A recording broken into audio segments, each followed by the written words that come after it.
오늘은 구원의 서정 가운데 거듭남, 중생에 대해서 함께 살펴보려고 합니다. 여러분 화면을 보시는 것처럼 우리가 구원의 서정에 지난주에는 부르심에 대해서 보았고 오늘은 거듭남에 대해서 함께 살펴보려고 합니다. 이 구원의 서정을 우리가 함께 배우면서 우리가 강조해야 하는 점은 이것입니다. 하나님의 택하심과 부르심을 여러분은 받은 언약 백성이죠. 그러한 언약 백성으로서 여러분의 구원을 위해서 하나님께서 무엇을 행하셨는가라는 것을 되짚어 가려고 하는 것입니다. 성삼위일체 하나님께서 행하신 일은 참으로 다채롭고 다양하고 아름답습니다. 그래서 하나님의 구원을 마치 다이아몬드로 비유할 수 있어요. 하나님께서 부르시고 거듭나게 하시고 또 믿고 회개하게 하시며 의롭다 하시고 또 자녀되게 하시고 거룩하게 하시고 궁극적인 구원에 이르게 하시고 영원한 몸으로 하나님의 그 구원을 완성하신다라고 하는 이 하나하나의 하나님의 역사하심은 여러분 다이아몬드를 보면 다이아몬드에는 여러 면들이 있죠. 그 여러 면들이 어디서 보나 다채롭고 아름답지 않습니까? 참 고귀하고 참 아름다운 것이 다이아몬드와 같은데 여러분 이 구원의 서정 하나하나를 살펴보면서 우리가 주목하는 것은 순서가 아니에요. 하나님께서 이런 순서로 우리를 구원하시고 우리를 구원의 완성에 이르도록 하신다라는 것에 초점이 있는 것이 아닙니다. 오히려 하나님 되심에 초점이 있는 거예요. 달리 말하면은 여러분 하나님께서 여러분 안에서 구원을 시작하시고 그 구원을 이루시는데 여러분의 이름으로, 여러분의 입으로, 여러분의 마음으로 내가 구원받았습니다 라고 고백하고 그것을 감사하는 데 이르도록 하기 위해서 하나님께서 이 모든 과정과 이 모든 역사하심마다 여러분에게 참으로 아름답고 놀라운 일들을 행하셨다라는 것을 우리가 주목하기를 원하는 것입니다. 하나님께서 그저 내가 구원받았다라고 하는 하나의 표현이 아니라 하나님은 나를 부르시고 나를 거룩하게 하시고 나를 영화롭게 하시는 그 모든 한 면 한 면들이 다이아몬드의 그 아름다움처럼 여러분의 그 구원의 그 과정 속에 아름답게 빛난다라는 것이죠. 그래서 우리가 하나님의 그 역사하심, 하나님의 그 행하심, 이 모든 과정 속에서 하나님께서 얼마나 놀라운 선물을 여러분에게 주셨는가라는 것을 우리가 주목하며 집중하기를 원합니다. 오늘 본문에 요한복음 3장에 니고데모라는 사람이 나옵니다. 니고데모는 율법을 가르칠 정도로 정통한 유대인의 선생이었습니다. 더군다나 그는 당시 유대인의 국회와 같은 사내들이라는 의회의 공회의원이었어요. 오늘날 우리로 말하자면 국회의원쯤 되는 그런 명망 있는 지위가 있는 그런 사람이었습니다. 더군다나 이 니고데모는 경건하기로 처음 가라 둘째 가라 하면 서러울 정도로 그렇게 경건한 바리새인이었습니다. 그렇게 보자면 니고데모라는 사람은 유대교의 입장에서 볼 때는 최고봉에 오른 그런 사람이에요. 지위나 가문이나 그의 지식이나 그의 위치로 볼 때 그런 사람으로서 우리가 이해할 수 있습니다. 그런데 어느 날 이 니고데모가 조용히 예수님께 찾아온 거예요. 그것도 대낮이 아니라 아무도 보지 못하는 밤에 예수님께 조용히 만나러 옵니다. 아마도 사람들의 눈에 띄는 걸 부담스러웠던 것 같습니다. 왜냐하면 당시의 바리새인들은 예수님을 어떻게 하면 죽일까 모의하고 있었던 때예요. 그런데 정작 바리새인이요 더군다나 유대교의 지도자인 한 사람이 이 니고데모가 그런 예수님을 만나러 갔다라는 것은 사람들의 구설수에 오를 수 있고 자신의 위치나 사람들의 그 입장에서 볼 때는 오히려 부담스러웠겠죠. 그래서 니고데모는 밤에 사람들 눈에 띄지 않도록 조용히 예수님을 만나러 간 것으로 보입니다. 아니 어쩌면 니고데모의 생각에는 이런 마음도 있었는지도 모르겠습니다. 뭔가 예수님에게는 특별한 게 있는 것 같고 또 자신에게는 어떤 영적인 궁금증은 있는데 그걸 어떻게 사람들이 있는 데서 물어보기는 좀 그렇고 그래서 그 궁금증도 해결할 겸 다른 사람 방해 없이 좀 진지하게 예수님과 대화할 겸 해서 밤에 찾은 것으로도 보입니다. 니고데모가 예수님을 찾아서 예수님에 대해서 좋은 나름대로 사회적인 위치와 명망이 있으니까 좋게 말을 시작합니다. 그런데 예수님은 그냥 느닷없이 이 니고데모에게 직격탄을 날려버립니다. 3절이에요. 예수님께서 니고데모에게 말합니다. 내가 진정으로 너에게 말한다. 누구든지 다시 나지 않으면 하나님 나라를 볼 수 없다. 예수님은 서론 이게 필요 없어요. 그냥 바로 본론으로 들어가서 니고데모에게 가장 문제가 되는 핵심을 짚습니다. 거듭나지 않으면, 다시 나지 않으면 하나님 나라에 들어갈 수 없다. 개역개정에서도 이렇게 번역하죠. 사람이 거듭나지 아니하면 하나님 나라를 볼 수 없느니라. 여러분, 여기 보면 예수님께서 거듭난다라는 표현을 쓰고 다시 난다라는 표현을 쓰고 있어요. 거듭난다, 다시 난다라는 말은 우리가 오늘 살피는 중생의 표현이라고 말할 수 있어요. 예수님이 말씀하시는 겁니다. 거듭난다, 다시 난다는 것이 무엇인가? 이 단어의 의미를 보자면 위로부터 난다라는 뜻이에요. 거듭난다, 다시 난다라는 표현은 위로부터 난다는 것입니다. 또 다른 의미로도 새롭게 태어난다라는 의미도 있습니다. 그러니까 거듭난다라는 것은 무엇인가? 죽어있는 영혼에게 새로운 생명을 주어서 새롭게 태어나는 것을 거듭난다 그래요. 죽은 영혼이에요. 그 죽은 영혼이 새로운 생명을 입어서 다시 태어나는 것을 거듭난다라고 말하는 거예요. 그럼 위에서부터 난다라는 의미는 무엇인가? 위로부터 난다는 것은 사람에 의해서 나는 것이 아니라 하나님, 성령 하나님의 초월적인 능력에 의해서, 성령 하나님의 초월적인 역사에 의해서 태어난다라는 걸 위로부터 난다라고 표현합니다. 그러니까 거듭남이란 무엇인가? 중생이란 무엇인가? 이렇게 정의할 수 있어요. 성령 하나님의 초월적인 역사에 의해서 다시 태어나는 것, 그게 거듭남입니다. 그게 중생이에요. 어떻게 해요? 죽어있는 영혼이 새로운 생명으로 다시 태어나는 것. 어떻게 해요? 성령 하나님의 초월적인 역사에 의해서. 초월적인 하나님의 역사에 의해서 죽어있는 영혼이 새로운 생명으로 다시 태어나는 것, 그것을 거듭남이라, 중생이라 말합니다. 로마서 8장을 한번 보세요. 이렇게 말씀합니다. 11절에 예수를 죽은 사람들 가운데서 살리신 분의 영이, 즉 하나님의 영이죠. 여러분 안에 그 영이 살아계시면 그리스도를 죽은 사람들 가운데서 살리신 분께서, 누굽니까? 하나님께서 여러분 안에 계신 당신의 영으로 여러분의 죽을 몸도 살리실 것입니다. 하나님의 영이 여러분 안에 계시면 죽은 몸도 살리신다라는 거예요. 거듭났다라는 것이 바로 이것입니다. 죽은 사람이 다시 살아나는 것을 말하는 것입니다. 그야말로 사망에서 생명으로 옮겨졌다라는 것을 말하는 것입니다. 여러분, 니고데모가 어떤 사람이라고 그랬습니까? 종교적으로 수준 있는 사람이에요. 배울 만큼 배운 사람입니다. 그래서 다른 사람을 가르칠 수 있는 그런 사람이에요. 이미 바리새인으로 사람들의 존경을 받고 종교적인 그런 경건으로 보자면 다른 사람들에게 칭찬을 받는 사람이에요. 근데 니고데모가 어떤 사람입니까? 다른 사람을 좀 가르친다고 해서, 그가 이미 종교 생활을 한다고 해서 그렇다고 해서 구원받는 게 아니라는 겁니다. 우리 시기로 말하면 여러분, 출신이 기독교 가정이라고 구원받는 게 아니에요. 가문이 대대로 신앙을 가졌다고 구원받는 게 아닙니다. 사회적으로 어느 정도 성공하고 대접받는 위치에 있다고 구원받는 게 아닙니다. 여러분, 자기소개서에 종교란에 기독교라고 쓴다고 구원받는 게 아닙니다. 위로부터 새롭게 거듭나지 않는다면 하나님 나라를 결코 들어갈 수 없습니다.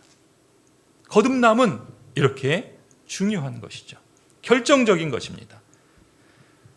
여러분, 니고데모는 그 모든 조건들은 다 갖고 있었어요.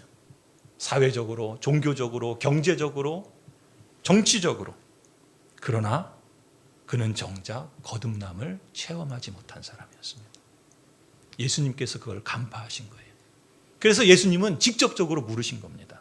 거듭나지 않으면 하나님 나라에 들어갈 수 없다. 그런데 예수님께서 이렇게 말씀하시는데 니고데모는요, 아무 이해를 못해요. 예수님이 하시는 말씀을 도무지 받아들이지 못합니다. 그래서 엉뚱한 질문을 하는 것을 4절에서 볼 수 있어요. 니고데모가 예수님께 말하죠. 사람이 늙었는데 어떻게 태어날 수 있겠습니까? 다시 태어난다 그러니까 지금 그렇게 말하는 거예요. 어머니 뱃속에 다시 들어갔다가 태어날 수 없지 않습니까? 여러분, 이 니고데모는 종교적으로, 경제적으로, 사회적으로 가르치고 명망이 있고 사람들의 존경을 받지만 그러나 정작 구원에 있어서는 문외한이었던 거예요. 여러분, 그렇다면 이 니고데모와 같은 사람처럼 사람이 거듭나게 되는 방편은 무엇일까요? 예수님께서 니고데모의 영적인 무지를 아시고 거듭남에 대한 체험이 없다는 걸 아시고 5절에 말씀해 주십니다. 뭐라고 말씀하시죠? 내가 진정으로 너에게 말한다. 누구든지 물과 성령으로 나지 아니하면 하나님 나라에 들어갈 수 없다. 3절에서 뭐라고 그랬습니까? 누구든지 다시 나지 않으면 그랬잖아요. 근데 그걸 좀 더 구체적으로 말씀하시는 거예요. 누구든지 물과 성령으로 나지 아니하면 하나님 나라에 들어갈 수 없다. 거듭난다는 건 뭐예요? 물과 성령으로 난다라는 것을 말씀하시는 거예요. 사람이 거듭날 수 있는 수단이 무엇인가? 위로부터 태어나는 것이 어떤 방식으로 가능한 것인가? 물과 성령으로 거듭나는 것입니다. 이것이야말로 하나님 나라에 들어갈 수 있는 절대 요건이에요. 여러분, 그렇다면 물과 성령으로 나야 한다는 건 도대체 무슨 뜻이에요? 그리고 그 일은 누가 하는 걸까요? 그 의미를 살피려면 우리가 구약 성경에 이 에스겔서를 볼 필요가 있어요. 에스겔서 36장에 하나님께서 구약의 에스겔 선지자를 통해서 장차 있을 일에 대해서 약속하시는 말씀을 이미 주셨습니다. 25절에 이렇게 말씀하세요. 내가 너희에게 맑은 물을 뿌려서 너희를 정결하게 하며 너희의 온갖 더러움과 너희가 우상들을 섬긴 모든 더러움을 깨끗하게 씻어주며 너희에게 새로운 마음을 주고 너희 속에 새로운 영을 넣어주며 너희 몸에서 돌같이 굳은 마음을 없애고 살갗처럼 부드러운 마음을 주며 너희 속에 내 영을 두어 너희가 나의 모든 율례대로 행동하게 하겠다. 그러면 너희가 내 모든 규례를 지키고 실천할 것이다. 여기 보면 물과 영에 대한 언급이 있어요. 25절에 보시는 것처럼 맑은 물을 내가 주시겠다. 여기서 나는 하나님이시겠죠. 그런데 그 맑은 물은 어떤 용도입니까? 부정한 것을 정결하게 하는 거예요. 온갖 더러움과 우상들을 섬겨둔 그 모든 더러움을 깨끗게 하는 것이 맑은 물의 기능입니다. 그러니까 물로 다시 난다. 그것은 무엇입니까? 그 죄의 모든 더러움으로부터 씻기는 걸 말하는 거예요. 죄에 대해서 죽는 것을 말합니다. 그래서 거듭남에는 무엇으로부터의 자유가 있는 거예요. 무엇으로부터의 자유입니까? 죄로부터, 더러움으로부터의 자유예요. 더러움으로부터 죄로부터의 죽음을 의미하는 겁니다. 26절은 보세요. 새로운 영에 대해서 말씀합니다. 내가 새로운 영을 주시겠다라고 말씀하시죠. 그래서 새로운 마음을 주시고 돌같이 굳은 마음을 없애고 살같처럼 부드러운 마음을 주셔서 주님의 율례대로 행동하게 하겠다. 이것은 뭡니까? 25절은 죄로부터 죽는 것을 말한다면 26절은 이제 그 죄에서 자유케 돼서 의를 행하도록 하는 거예요. 그래서 주님의 율례대로 행하도록 하는 것입니다. 이것은 의를 향해서 사는 것을 말하는 거예요. 그러니까 예수님께서 물과 성령으로 다시 난다라고 하신 말씀은 죄에 대해서는 죽는 것을 말하는 것이고 의에 대해서는 살아나는 것을 말씀하시는 거예요. 그러니 죄로부터는 죽어야 되고 하나님의 의에 있어서는 새로운 생명을 가져야 된다. 살아나야 된다. 그렇지 아니하고서는 하나님 나라에 들어갈 수 없다라고 말씀하시는 겁니다. 여러분, 우리가 세례의 성례를 행하죠. 성례에는 성찬과 세례가 있다고 그랬어요. 여러분, 세례를 할 때 우리는 이제 지금은 이렇게 간소하게 물을 뿌리는 세례를 하지만 할 수 있다면 침례 방식도 장로교에서 할 수 있습니다. 침례교만 침례를 행하는 게 아니에요. 어떤 방식으로 행하든 그 세례 성례를 통해서 하나님께서 주신 의미가 있어요. 그런데 여러분 한번 그 침수의 방식으로 세례를 준다 생각해 보세요. 먼저 어떻게 합니까? 물로 들어가죠. 물로 들어간다는 건 뭐예요? 죽는다는 거예요. 이제 내가 죄에 대해서는 죽은 존재다라는 것을 상징하는 것입니다. 그리고 나서 물에 들어갔다 어떻게 돼요? 다시 나옵니다. 그것은 이제 의에 대해서는 산자가 되었다라는 것을 상징하는 거예요. 바로 물로 그리고 성령으로 거듭난다라는 것은 죄에 대해서는 죽고 의에 대해서는 산다라는 것을 말씀하는 것이죠. 이처럼 죄에 대해서 죄로부터는 죽는다는 것, 그리고 의로 인해서는 다시 살아나 새롭게 된다는 것, 이것이 없이는 하나님 나라에 들어갈 수 없다는 거예요. 그럼 누가 그렇게 물로 씻으시고 성령으로 살아나게 하시는 걸까요? 누가 사람을 물과 성령으로 거듭나게 하시는 걸까요? 25절 보세요. 제일 처음에 뭐라고 나와 있죠? 25절 보면 내가 그랬어요. 내가라는 건 누굽니까? 하나님께서 하신다는 거예요. 물과 성령으로 거듭나게 하는 것은 사람이 하는 게 아니에요. 하나님께서 하시는 겁니다. 하나님께서 맑은 물을 뿌리시고 하나님께서 새 영을 넣어주시는 거예요. 성령께서 하시는 것입니다. 여러분, 성부 하나님께서는 지금 이 에스겔 선지자를 통해서 장차 이 일이 성취될 것이다 라는 것을 약속해 주셨어요. 그리고 약속하신 그 말씀이 이미 성취되었습니다. 누구를 통해서 성취되었죠? 예수 그리스도를 통해서. 성자 하나님이신 예수 그리스도께서 육신을 입고 이 땅에 오셨어요. 그리고 십자가에서 죽으셨습니다. 죄에 대해서 죽은 거예요. 우리가 죽어야 될 그 죽음을 그리스도께서 대신 죽어주신 겁니다. 그리고 다시 그 죽음에서 살아나셨어요.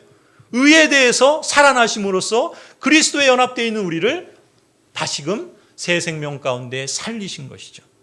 그리고 그리스도께서는 승천하셨고 약속하신 성령 하나님을 이 땅에 보내셨습니다. 성자 하나님께서 그 모든 구속의 일들을 성취하셨습니다. 에스겔 선지자를 통해서 약속하신 물을 뿌려서 정결케 하고 영을 주어서 다시 살리겠다 하신 그 놀라우신 하나님의 약속의 말씀을 성자 예수 그리스도께서 친히 성취하신 것입니다. 그리고 나서 이제 그 구속의 은혜가, 그 거듭남의 은혜가 물과 성령으로 다시 나는 그 역사를 성령 하나님께서 여러분 각자 개인에게 직접적으로 일하시는 겁니다.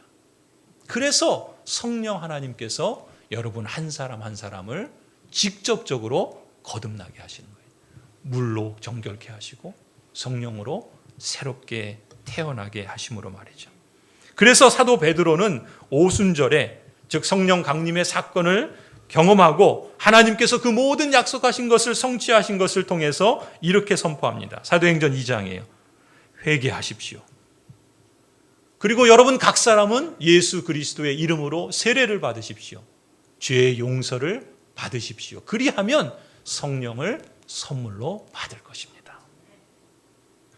이날 이후로 지금까지 예수님을 믿고 회개하는 사람에게는 성령 하나님께서 회개하는 마음과 믿음으로 순종하는 새로운 영을 주십니다.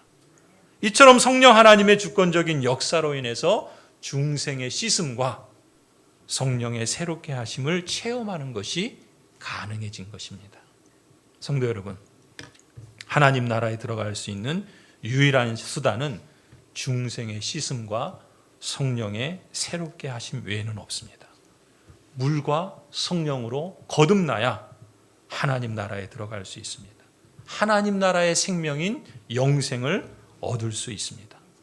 거듭나지 않으면 볼 수 없는 세계가 있는 거예요. 세상의 눈을 감아야지 비로소 보이는 세계가 있는 것입니다. 거듭남, 중생은 성령 하나님의 사역입니다. 성령으로 거듭난 자라야 하나님 나라를 보며 하나님 나라에 들어가 살 수 있습니다. 성령으로 거듭난 사람은요, 이제까지의 삶을, 이제까지 살아온 인생을 되돌릴 수는 없어도 이제부터는 이전과 다른 삶을 살아갈 수 있는 것입니다. 성령 하나님께서 위로부터 주신 새로운 생명을 갖고 말이죠. 하나님이 주시는 새로운 성향을 갖고 다른 인생을 살 수가 있는 것입니다. 그래서 사도 바울이 갈라디아서 2장에서 이렇게 고백하는 거예요. 내가 지금 육체 가운데 사는 것은 나를 사랑하셔서 나를 위하여 자기 몸을 버리신 하나님의 아들 예수 그리스도를 믿는 믿음 안에서 사는 것이다. 성도 여러분, 여러분은 여러분 자신을 물과 성령으로 거듭난 사람이라고 여기십니까? 아멘입니까? 그렇다면 저를 따라해 주시기 바랍니다. 나는 거듭난 사람이다. 죽었다가 성령으로 살아난 사람이다. 그래서 존귀한 사람이다. 여러분이 존귀한 이유는 성령 하나님께서 내 안에 죄에 대해서는 죽게 하시고 의에 대해서는 새로운 생명을 주셨기 때문입니다. 그것이 우리를 존귀하게 하는 유일한 이유인 것이죠. 거듭남으로 여러분의 인생은 다르게 살 수 있고 그것이 하나님이 주신 축복의 선물이라는 것을 여러분 기억하시기를 바랍니다. 그렇다면 여러분, 세 번째로 사람은 어느 시기에 거듭날 수 있는 걸까요? 언제 거듭나는 걸까요? 보통 인생을 4개의 시기로 나눕니다. 유아기가 있고 청소년기가 있고 성인기가 있고 노년기가 있죠. 여러분 각기 처한 그 시기가 다를 것입니다. 그렇다면 하나님께서는 어느 시기에 사람을 거듭나게 하시는 걸까요? 답은 이것입니다. 성령 하나님은 어느 시기든 예외 없이 영혼을 거듭나게 하실 수 있습니다. 유아기든 청소년기든 성인기든 심지어 노년기에도 거듭나게 하실 수 있습니다. 마태복음 20장에 보면요, 예수님께서 하나님 나라를 비유로 말씀하세요. 거기에 포도원에 일할 일꾼을 부르시는 이야기가 소개됩니다. 그 주인이 일꾼들을 부르는데 어떤 사람들은 아침 9시에 불러서 포도원으로 가요. 또 어떤 사람은 12시에 부름을 받습니다. 그리고 어떤 사람은 오후 3시에 부름을 받고요. 심지어 어떤 사람은 해가 질 무렵인 오후 5시에 부름을 받습니다. 말하자면 어떤 사람은 인생의 오전 9시, 유아기에 어린 시절에 부름을 받는 거예요. 누가복음 1장을 보실까요? 엘리사벳이 마리아의 인사말을 들었을 때 아이가 그 뱃속에서 뛰놀았다 그래요. 엘리사벳이 성령으로 충만해서 큰 소리로 외쳐 말하였다. 그대는 여자들 가운데서 복을 받았고 그대의 태중의 아이도 복을 받았습니다. 이 태중에 있는 아이가 성령의 충만한 복을 받았다는 거예요. 이것만 보아도 거듭남의 역사는 사람이 하는 게 아니에요. 태어나기도 전에도 성령 하나님은 주권적으로 초월적인 능력으로 거듭나게 하시는 겁니다. 거듭남은 하나님의 직접적인 역사인 것을 확인할 수 있어요. 이처럼 어린 나이에 거듭난다라는 것은 그의 평생을 다르게 살 수 있다는 점에서 얼마나 복된 부르심이라 할 수 있겠습니까? 그런데 이 이야기를 보면 어떤 사람은 인생의 오후 3시인 성인기에 부름을 받습니다. 아니 심지어 어떤 사람은 인생의 노년기인 오후 5시에 거듭남을 실감하기도 합니다. 오늘 본문의 니고데모가 그 증인입니다. 여러분, 니고데모는 아마 노년기쯤 됐을 거예요. 그런데 그날 밤 조용히 예수님을 찾았던 이 니고데모가 요한복음 7장에 이제 뒤로 가면은 다시 한번 소개됩니다. 7장 50절이에요. 니고데모를 이렇게 소개합니다. 그들 가운데 한 사람으로 전에 예수를 찾아간 니고데모가 그들에게 말하였다. 우리의 율법으로는 먼저 그 사람의 말을 들어보거나 또 그가 하는 일을 알아보거나 하지 않고서는 그를 심판하지 않는 것이 아니오. 이게 무슨 맥락이냐면 지금 니고데모는 바리새인이라고 그랬죠. 이 바리새인 국회의원들이 예수님을 죽이려고 모의를 하는 거예요. 이 사람은 하나님을 모독하는 자다. 그러니 우리가 이 사람을 그대로 두었다가는 우리 사회에 국가적인 그러한 혼란을 일으킬 사람이다. 그러니 이 사람을 없애버려야 된다라고 바리새인들이 회의를 하고 있었던 겁니다. 근데 그 자리에 바리새인 중에 한 사람이요 국회의원이었던 이 니고데모가 있는 거예요. 그러면서 뭐라고 말해요? 우리의 법에 따르면 그 사람의 말을 들어보지도 않고 그렇게 할 수는 없다. 그 사람이 누구인지 알아보지 않고 그렇게 할 수 없다. 지금 니고데모가 예수님을 변호하고 있는 거예요. 그의 말이 바뀐 겁니다. 3장에서는 거듭남에 대해서 도대체 무슨 소리인지 이해하지도 알지도 못하고 엉뚱한 소리를 하던 이 사람이 그 예수님을 변호하는 그의 말이 바뀐 것을 볼 수 있어요. 그뿐만이 아닙니다. 요한복음 19장에 보면 또 이 사람이 소개돼요. 38절에 이렇게 기록합니다. 그 뒤에 아리마대 사람 요셉이 예수의 시신을 거두게 하여 달라고 빌라도에게 청하였다. 그는 예수의 제자인데 유대 사람이 무서워서 그것을 숨기고 있었다. 빌라도가 허락하니 그는 가서 예수의 시신을 내렸다. 여러분, 예수님께서 십자가에서 죽임을 당했어요. 그리고 숨을 거두셨습니다. 그러니 이제 예수님의 시신을 장례를 치러야 되는데 아무도 나서는 사람이 없어요. 왜냐하면 나무에 달린 사람마다 다 하나님의 저주를 받았다라고 하는 율법의 말씀이 있기 때문에 유대인 중 누구도 그 일을 하고 싶지 않았던 거예요. 심지어 예수님의 제자들마저도, 예수님을 따랐던 여인들도 아무도 예수님의 시신을 수습하지 않으려고 했는데 아리마대 사람 요셉이라고 하는 사람, 이 사람도 유대인이었고 이 사람도 산헤드린 국회의원이었어요. 그런 사람이 자신의 지위와 자신의 그 위치를 생각지도 않고 오히려 빌라도에게, 총독에게 찾아가서 예수의 시신을 내가 수습할 수 있도록 요청을 한 겁니다. 자신의 정치적인 생명, 자신의 사회적인 어떤 지위를 걸고 이런 모험을 감행한 거예요. 왜 그랬습니까? 38절에 보니까 그는 예수의 제자였다라고 그래요. 그래서 예수님의 시신을 수습해서 장례를 치르게 됩니다. 근데 39절을 보세요. 거기에 또 한 사람이 소개되는데 이렇게 말합니다. 전에 예수를 밤중에 찾아갔던 니고데모. 사도 요한은 니고데모를 늘 이렇게 소개해요. 전에 밤중에 예수님을 찾아갔던 니고데모. 왜 그럴까요? 자기의 위치와 자신의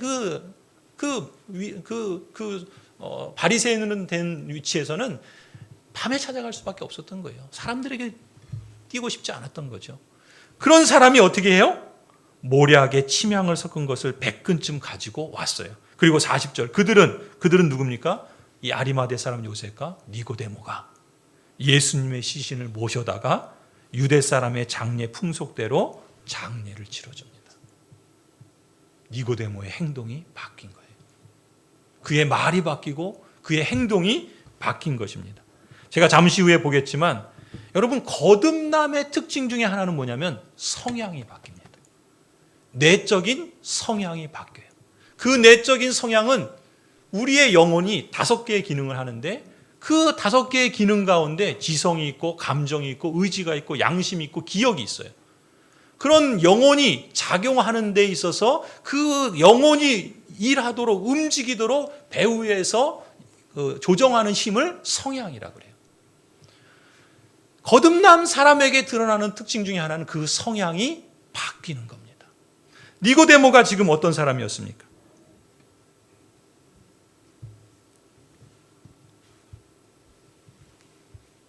이렇게 말이 바뀌고 이 성향이 바뀐 모습을 행동에서 보여주는 것이죠.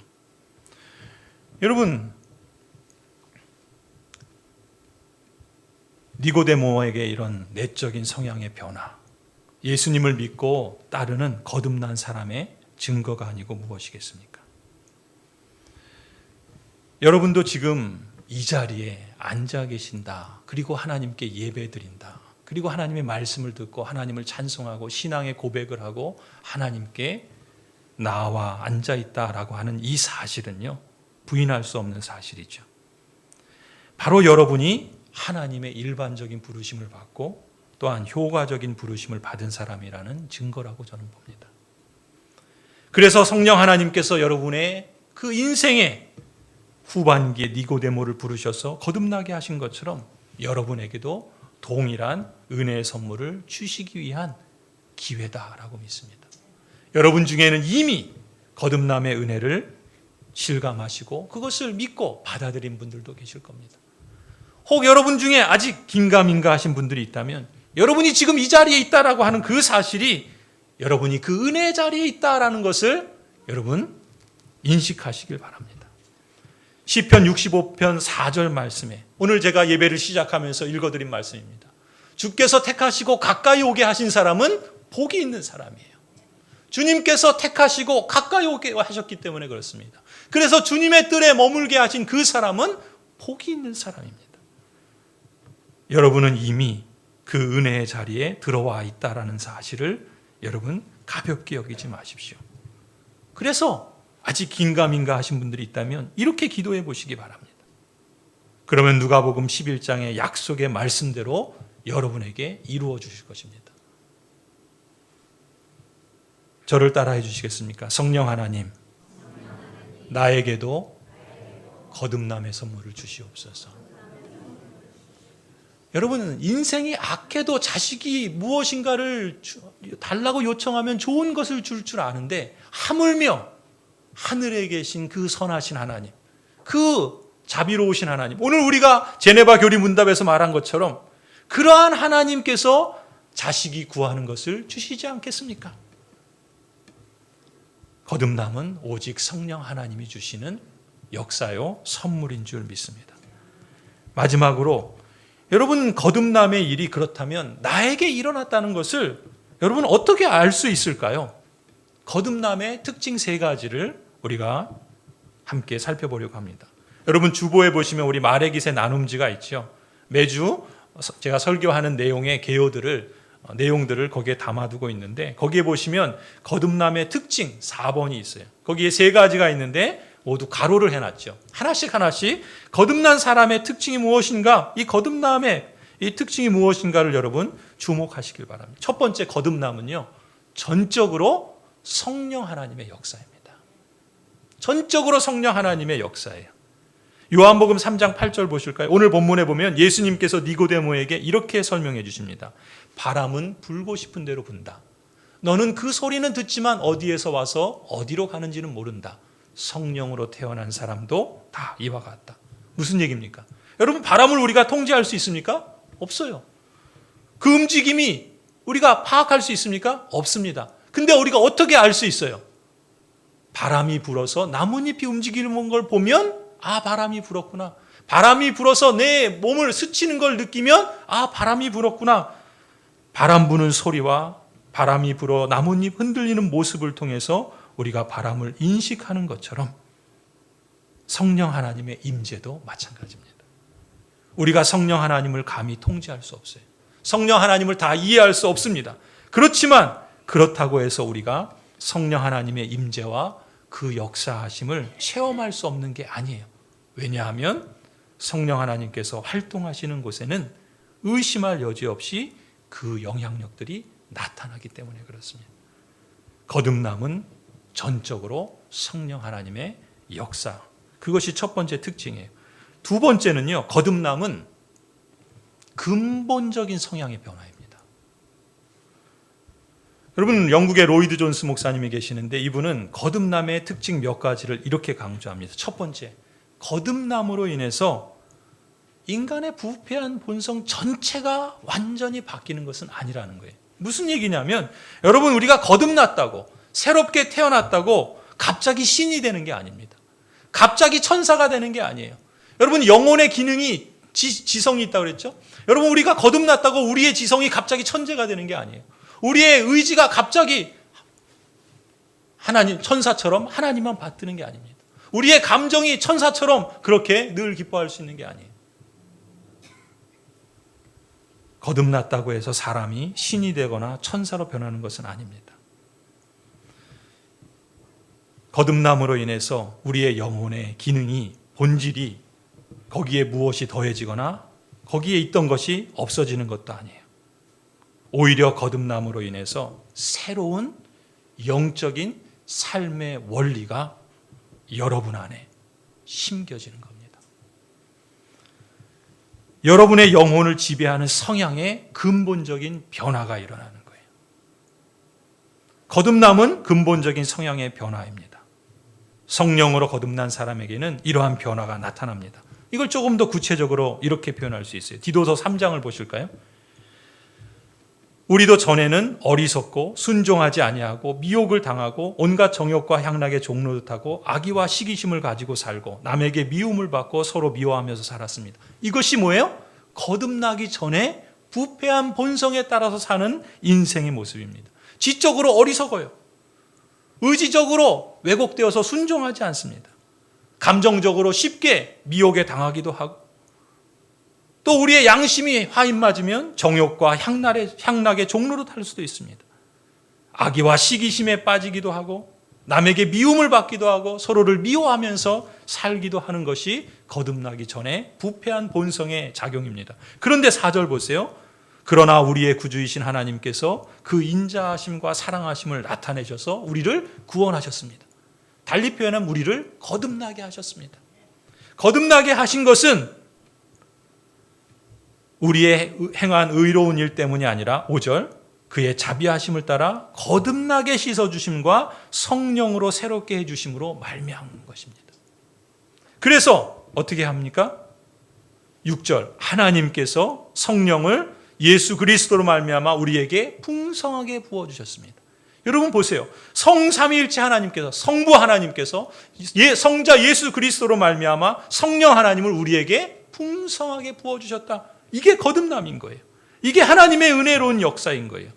여러분 성삼일체 하나님께서 여러분을 거듭나게 하기 위해서 얼마나 놀라운 일들을 행하셨는가를 말씀하고 있습니다. 그래서 7절 우리는 그분의 은혜로 의롭게 되고 영원한 생명의 소망을 따라 상속자가 되었습니다. 그렇습니다. 이 말은 참 맞습니다.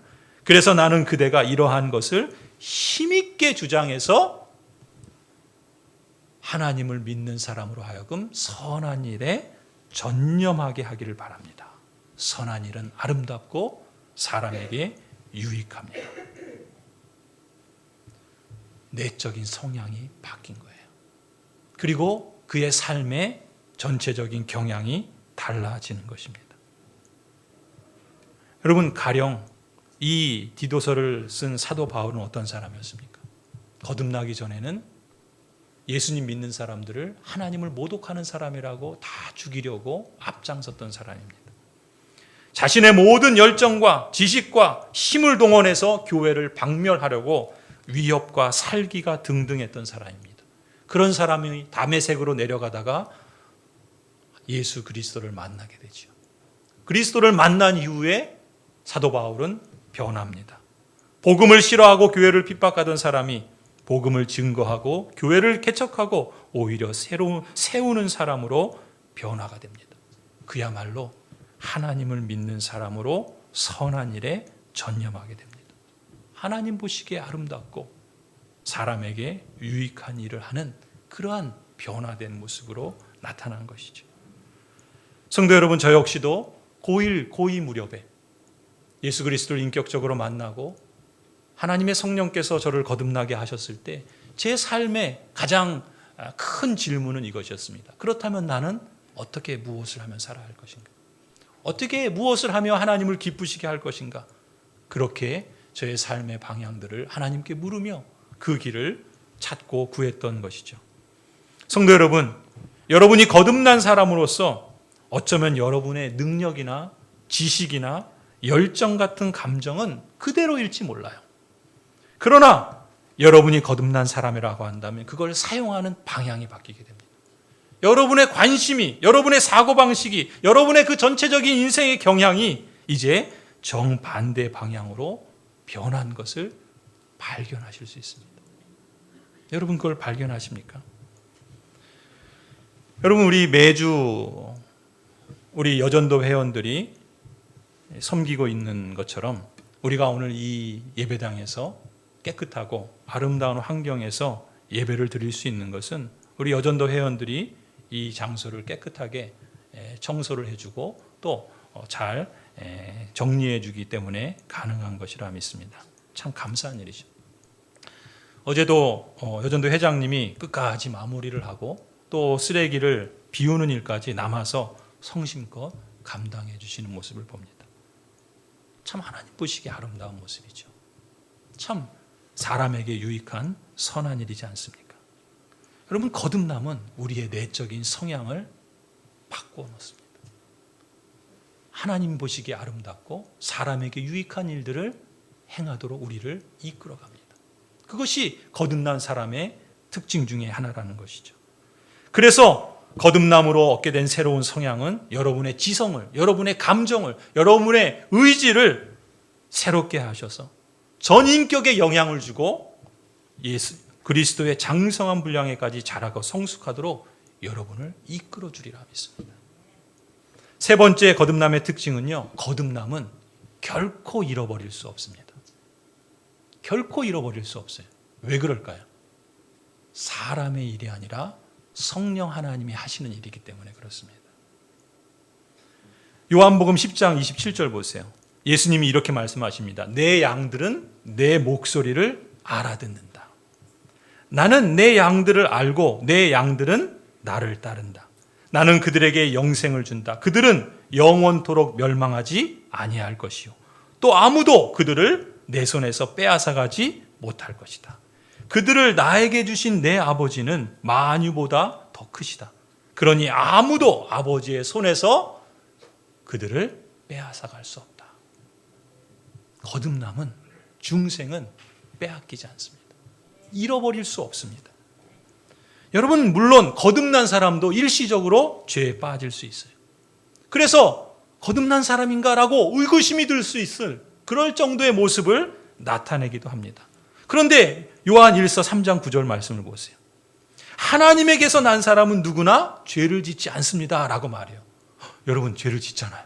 그럼 나는 하나님께 난 사람이 아닌가? 그렇지 않습니다. 이 표현은 헬라어의 현재 시제는 계속적인, 지속적인 모습을 말씀하고 있는 거예요. 하나님에게서 난 거듭난 사람은 계속해서 죄에 머물러 있지 않는다라는 거예요. 일시적으로 죄에 빠질 수 있습니다. 거듭난 사람이라도 죄를 행하기도 합니다. 그러나 여러분 기억하십시오. 거듭난 사람은 하나님께로부터 났기 때문에 계속해서 죄 가운데 안주할 수는 없어요. 하나님께부터 난 자라면 반드시 돌아오게 돼 있습니다. 이것이 거듭났는지 아닌지 여부를 알아볼 수 있는 시금석입니다. 설교를 마무리합니다. 종교개혁자 마틴 루터는 요한복음 3장 16절을 복음의 축소판이라고 했어요. 하나님의 그 모든 최고의 복을 마치 종합 선물 세트처럼 주신 말씀이 요한복음 3장 16절이라 말씀합니다. 여러분 잘 아시는 말씀이죠. 하나님께서 세상을 이처럼 사랑하셔서 외아들을 주셨으니 이는 그를 믿는 사람마다 멸망하지 않고 영생을 얻게 하려는 것이다. 여러분, 이 한 단어 한 단어에 최고의 선물을 담은 종합 선물 세트가 담겨 있습니다. 무슨 얘기인가? 하나님은 최고의 사랑을 소유하신 분이십니다. 세상은 모든 민족과 모든 인종을 다 포함하기에 최고의 숫자를 의미하는 단어입니다. 그를 믿는 자마다, 이처럼 사랑하셔서라는 건 뭡니까? 이처럼 사랑하셨다는 건 뭐예요? 하나님께서 자기 생명을 희생시키며 사랑하시는 사랑이기 때문에 최고 수준의 사랑이라는 거예요. 그래서 누구를 주셨습니까? 외아들을 주셨어요. 외아들이야말로 최고의 선물 아닙니까? 외아들을 주셨다라고 기록합니다. 주신 것은 뭐예요? 최고의 행동인 거예요. 그런데 누구든지, 이것은 그를 믿는 자마다 누구든지 초청하기 때문에 최고의 초청입니다. 그래서 그를 믿는 사람마다 믿기만 하면 하나님께서 이 복을 주시기 때문에 최고의 단순함이라 말할 수 있어요. 그리고 멸망하지 않습니다. 이것만큼 최고의 해방이 어디 있습니까? 그리고 영생을 얻는, 여러분 영생보다 더 값진 것이 어디 있어요? 그야말로 최고의 소유이지 않겠습니까? 모든 최고의 종합 선물 세트를 이 말씀 가운데 우리에게 주신 것이죠. 거듭남이란 그런 거예요. 여러분을 거듭나게 하셔서 최고의 선물을 주신 성삼일체 하나님, 그 하나님의 그 놀라우신 행하심과 그 하나님의 놀라우신 사랑에 찬송과 감사를 드리지 않을 수 없습니다. 왜 그렇습니까? 최고의 사랑을 소유한 그 하나님을 나의 아버지라고 부를 수 있기 때문에 그래요. 여러분, 최고의 숫자 가운데 내가 포함되어 있기 때문에 감사하지 않을 수 없습니다. 최고의 수준의 사랑을 받은 사람이기 때문에 감격하지 않을 수 없습니다. 최고의 선물인 아들을 선물로 받았기 때문에 자랑하지 않을 수 없습니다. 하나님께서 주심으로 최고의 행동을 보이셨는데, 그래서 나도 나를 하나님께 드리기에 소원을 갖는 것이죠. 믿는 자마다 누구든지 최고의 초청을 주셨기에 이제 누구나 이 초청을 받을 수 있도록 저 자신도 복음을 전하는 통로가 되기를 원하는 것 아니겠습니까? 그를 믿는 최고의 단순함이 내 인생에 있어서 가장 최선의 최고의 가장 위대한 선택이라고 저는 믿습니다. 멸망하지 않는 최고의 해방을 허락받았으니 이제 나는 자원하여 자유롭게 하나님을 섬기며 살기를 원합니다. 그리고 영생이라는 최고의 소유를 우리가 선물로 받았으니 그야말로 나는 최고의 부자라는 특별한 사람이라는 인식을 갖고 살아가게 되며 그것으로 인해서 하나님을 찬송하지 않을 수 없습니다. 여러분이 바로 그 증인이요, 그 장본인이라는 사실을 여러분이 기억하시기를 바랍니다.